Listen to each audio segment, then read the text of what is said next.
Hey y'all, welcome to my channel. Now, like I said before, and I'm going to say it again, if you have a problem with the way I read, you can always go to another channel. You do not have to watch any of my videos. I appreciate the support and everything, but there's so many other channels out there. You do not have to watch my channel if you're not satisfied with my content. Okay, now this is the story of Chasity West. I was locked up with this heifer back in from 2004 to 2006.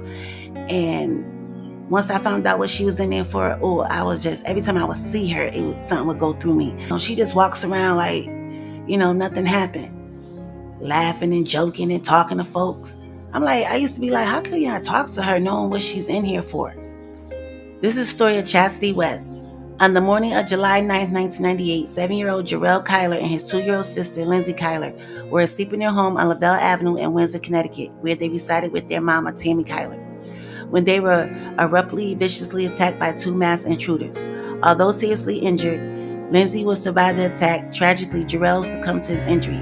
A week later, the defendant, Chasity West, who is Tammy's first cousin, was charged with various crimes in connection with the attacks. At the ensuing jury trial, the state adduced powerful evidence of the defendant's guilt, including a motive that is almost as fathomable as the crimes themselves. Chasity West assumed in her lunatic mind that by taking her little cousins, Lindsay and Jarrell out, their father, Arnold Kyler, with whom she was having an affair with, would ultimately agree to marry her and move down south. At the conclusion of the trial, the jury found her guilty of capital felony murder in violation of general statutes. In July 98, the defendant, a 23 licensed practical nurse employed at the Chasity Correctional Institution, had been screwing Arnold for 3 years. Their relationship started shortly after Lindsay's birth in August 95, while Arnold and Tammy were still married, and at a time when Chasity, who was approximately 7 years younger than Tammy, would primarily babysit for the couple. Tammy and Arnold separated in the fall of 95 and divorced in March 96. Under the terms of their divorce decree, Arnold, who resided in an apartment in Bristol, Connecticut, had visitation with the kids every other weekend and 2 nights a week. Often on his scheduled weekend nights, Arnold would pick up Jarrell from the daycare and Lindsay from the babysitter's home, not Chasity, and take them to Tammy's house, where he would care for them until she came home from work. Tammy kept the spare key to her home in Lindsay's diaper bag. This was how Arnold was able to let him in her house. Chasity, who resided with her parents in Windsor, felt deeply threatened by Arnold's continued relationship with Tammy, so much so that, unbeknownst to Arnold, she would often follow him to Tammy's house on the days he visits the kids. She would park her car down the street from Tammy's home to make sure that Arnold wasn't getting too comfortable with his ex-wife. She referred to these excursions as missions. Sometimes she would bring her teenage cousins, India and Amber Riley, and she would ask them to describe the inside layout of Tammy's home. Chasity would periodically ask Arnold questions about the location of the rooms in Tammy's house. Tammy had purchased the house in August 97 after her divorce from Arnold, but because of the tension between her and Chasity, Tammy never invited her in her house. Chasity and Arnold's relationship had not only caused tension between the two women, but also between Chasity and other members of their large religious family, many of whom were aware of the taboo relationship and disapproved of it. Despite the family's disapproval, Chasity desperately wanted to marry Arnold and move down south. Whenever she mentioned the topic of marriage and moving, Arnold told her that he would never marry her because she was Tammy's cousin and also because of the tension between her and her family. He would also tell her that he would never move out of state because his kids were too important to leave them. Chasity would grow increasingly upset over his refusal to comply with her demands and grew to be resentful of Jarrell, Lindsay, and Tammy, whom she looked at as in the way and was making her life more complicated, life she envisioned she would have with Arnold. Among other things, she was feeling some type of way about how much money Arnold gave Tammy for child support. That wasn't any of her business. Paying his child support is what he was supposed to do. As time passed, Chasity grew to hate Tammy, but never harmed her physically. The tension throughout the family escalated in 98 when Tammy initiated an investigation by the elders of her church into whether Arnold had committed adultery with Chasity while she and Arnold were still married. This infuriated Chasity, who, around this time, began to plot ways to harm Tammy. In particular, in April or May of 98, she called Alexis Gray Jealous, the 18-year-old boyfriend of her cousin, India Riley, to tell him about a job opening at the University of Connecticut Health Center. During that conversation, however, he also asked Alexis if he knew anyone who had knowledge about explosives. He told her no. Chasity called Alexis several times over the next several weeks with similar inquiries, among them whether he knew where she could purchase a firearm and if he knew anyone who would commit a murder for money. According to Alexis, she told him that Tammy had been terrorizing her for years and that she needed to be dealt with. She also told him that although she wanted to deal with Tammy in some way, she didn't want to kill her because, in the event, she would have to care for Tammy's kids. In late May '98, Chastity solicited Alexis' involvement in a plot that she had devised to vandalize Tammy's home.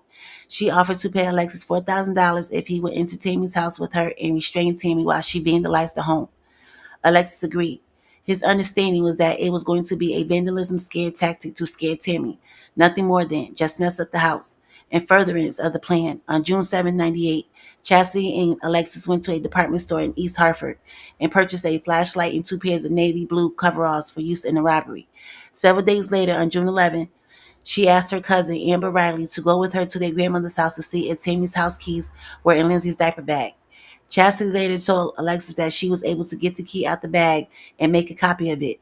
She and Alexis originally planned to vandalize Tammy's home on July 7, '98. That evening, she called Alexis and told him that she was with Arnold and couldn't leave. While she had Alexis on the phone, she asked him to purchase a rug cutter and a button that allowed the blade to adjust. Alexis later went out and bought such cutter.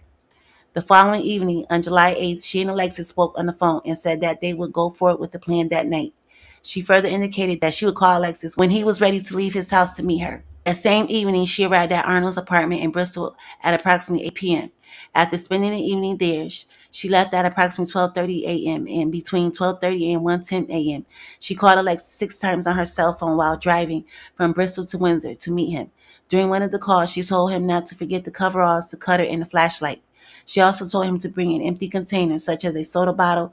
Chastity assured Alexis that Lindsay and Jarrell wouldn't be home because they were spending the night with their grandmother. Alexis met Chastity at his shopping plaza in Windsor. As planned, they then proceeded in separate vehicles to a nearby gas station where Alexis produced a 2-liter soda bottle and they filled it with gasoline. Because the bottle had no cap, they placed a cookie wrapper in the opening of the bottle to keep the gasoline from spilling. A video surveillance camera captured them shortly before 2 a.m. as she entered the gas station to pay for the gasoline. Upon leaving the gas station, Alexis followed Chastity to the parking lot of an apartment complex that was within walking distance of Tammy's house. There, she changed into one of the coveralls and made 2 masks from a pair of nylon stockings. She also put on a pair of latex gloves from a box that she had in her car and gave a pair to Alexis to wear. They then drove in Chastity's car a short distance to Tammy's house and proceeded to the front door. She was carrying the soda bottle filled with gasoline. Using the duplicate key that she made from the key that she had taken out of the diaper bag, she opened the front door to Tammy's small 2-story residence along with Alexis into the residence. At that time, Lindsay and Jarrell were asleep, with Tammy in her bed in her first-floor bedroom. Their baby cousin, Daniel Henderson, who was residing there, was also asleep in a crib in Tammy's bedroom.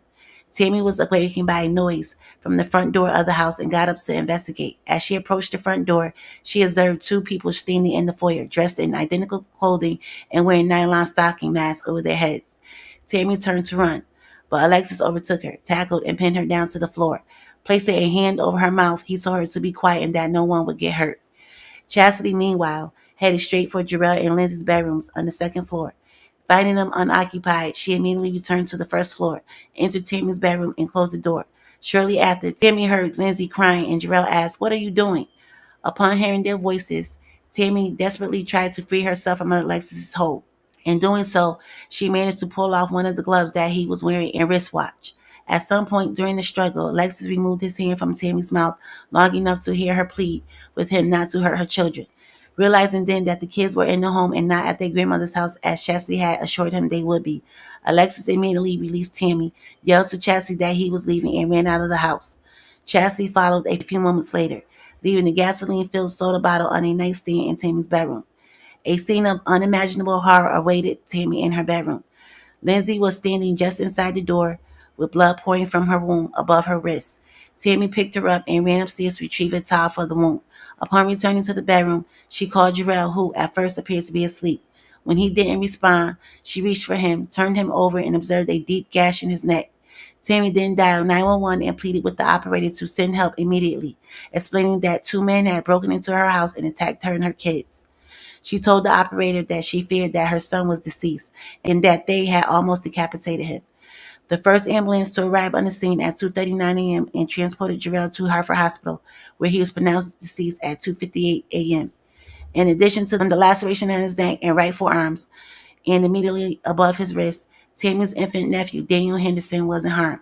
The police interviewed Chasity on the day of the incident. She told him that she had been at Arnold's apartment in Bristol the night before, but had driven home to her parents' house at approximately 1 a.m. and hadn't made any stops along the way. In her statement, she said that her relationship with Arnold wasn't serious and that there wasn't much animosity between her and Tammy. Once the local news reported the murder and break-in, they posted a photo of the wristwatch that Tammy had pulled off of one of the assailants. Both Alexis and Chasity became concerned that someone might connect the watch to Alexis, or that it may contain traces of his DNA. They also were shook that the soda bottle that they had left at the scene might connect one or both of them to the scene. Chasity asked Alexis to return the money that she had given him, which he did, so that her bank account wouldn't arouse suspicion. She also told him that if the police questioned him about the watch, he should tell them that on the night of the incident, he had stopped to help a man whose car had run out of gas, and that after getting gasoline for the man, he sold the watch to him. On July 16, 1998, Alexis Gray Jealous went to the Windsor Police Department with his attorney to answer questions that the police had for him. He told the police that at approximately 1:45 a.m. on the night of the incident, he was driving home to East Hartford from Windsor when he was flagged down by a man whose car had run out of gas.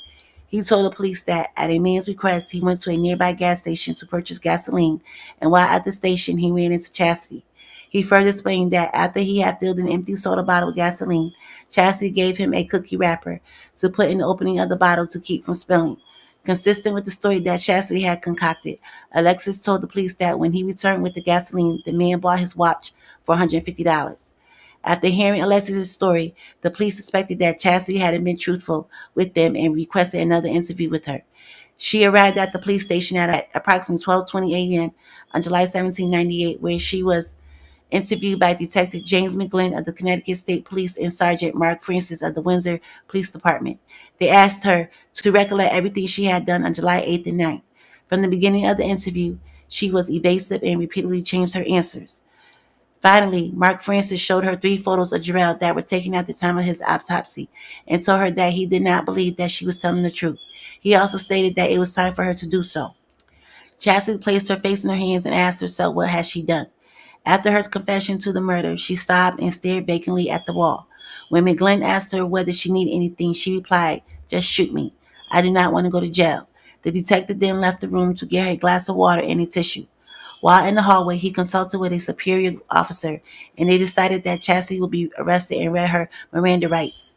The detective returned to the interview room and read her rights from a form used by the Windsor Police Department. Experiencing a change of heart, she informed the officers that she did not confess to anything and that she wanted an attorney. She also told them that she was sorry. On July 23, 1998, the police searched Chastity's vehicle. During the search, they observed a blood-like substance on the front top portion of the windshield wiper control lever. They removed the lever and sent it to the State Police Forensic Lab, where DNA testing confirmed to a reasonable degree of scientific certainty that the substance was Jarrell's blood. Alexis entered a plea agreement with the state's attorney on July 27, 1998. Under the terms of agreement, the state agreed to recommend a total effective sentence of not more than 25 years of imprisonment in exchange for his guilty pleas to the crimes of felony murder, burglary in the first degree, and kidnapping in the first degree, and his cooperation and truthful testimony. In accordance with the agreement, Alexis testified about his role and Chastity's role in the crimes. Chasity sought to demonstrate to the jury that Alexis had fabricated his story to protect an unidentified friend, and that friend, not her, had accompanied Alexis during the attack. Chasity testified in her own defense. Although she admitted that she had conceived the plan to burglarize Tammy's home, she insisted that she personally hadn't entered her house, but rather that Alexis had done so. Purpose of the burglary was only to scare Tammy, and that she never had intended for any physical harm to befall on anyone. In support of her claim that she personally hadn't entered the house, she adduced her alibi testimony from her mother, brother, and sister, all of whom explained that she had come home sometime between 2 and 2:30 a.m. on the night of the incident, and then went back out to pick up food for the family at an all-night diner in East Hartford. Chastity's family further testified that she had returned home with the food shortly after 3 a.m. On the basis of their testimony, Chasity maintained that she could not have been in Tammy's house between 2 a.m. and 2:30 a.m. when the crimes were committed. She first claimed that the trial court improperly precluded her from introduction evidence of certain unidentified Latin finger and palm prints that hadn't been recovered from the upstairs bathroom door of Tammy's home and from the master bedroom door jam of that home in violation of constitutional right to present a defense as guaranteed by the 6th and 14th Amendments to the United States Constitution. Chasity West was sentenced to a total of life imprisonment without the possibility of parole, plus an additional 70 years. I blame Arnold because out of all the females in the city where they resided at the time, he chose to F with his wife's first cousin. Jarrell may still have been alive if it weren't for him thinking with the head in between his legs instead of head on his shoulders. I mean, they're both at fault, but I think if Arnold hadn't come on to her, a relationship wouldn't have started in the first place. Rest in peace to Jarrell Kyler. Okay, y'all.